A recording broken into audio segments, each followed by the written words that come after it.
world. Absolutely. I think we are also learning that now Egypt is also set to present the national honor to Trump, and Egypt will award the US President Donald Trump the country's highest civilian honor. And this report comes from the US Office President of Abdel Fattah El-Sisi.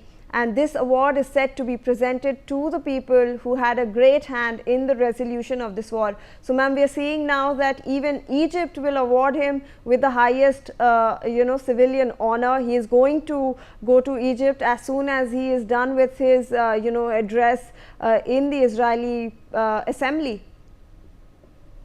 Yes, he was capable. President Donald Trump was capable to do things that his predecessors were not able to do.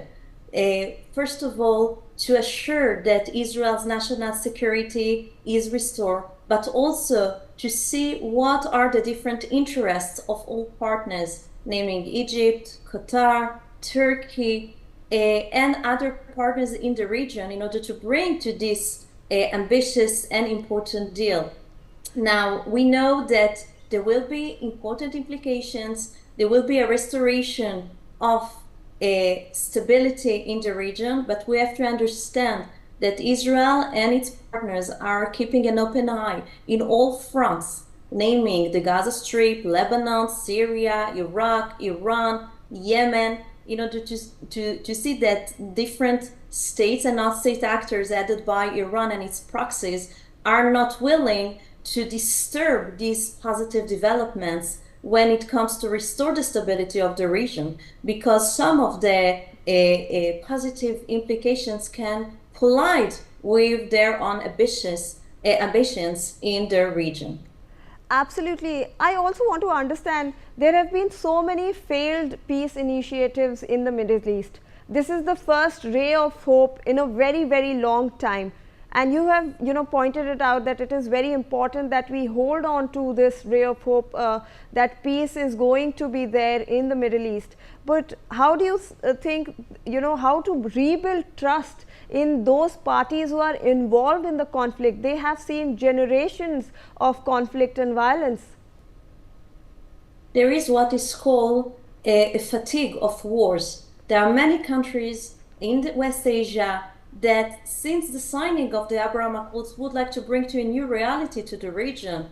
They do not want to continue with the wars, the hostility, the heavy prices that it is claiming from all sides, and understanding that peace is possible following the signing of the Abraham Accords in 2020, that were followed by different alliances that were forged between Israel and other pragmatic Arab countries, and seeing that it is possible, because there are good and important partners in the region and in other places of the world that are willing to put aside hostilities in order to bring stability not only for Israel but to the entire region. So this is why President Donald Trump was able, together with Prime Minister Benjamin Netanyahu and other leaders of the region, to come to the table of negotiations and see how the hostilities can end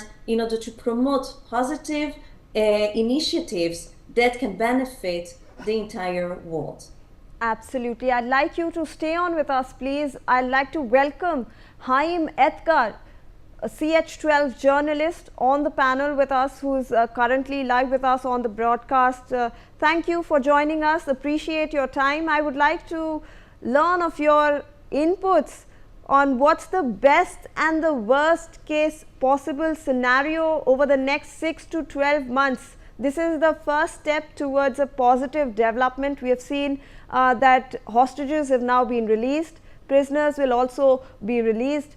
What do you think is the best and the worst possible case scenarios in the next 6 to 12 months in Gaza? All right, I think we have lost the line over there. Moving on to some other breaking news.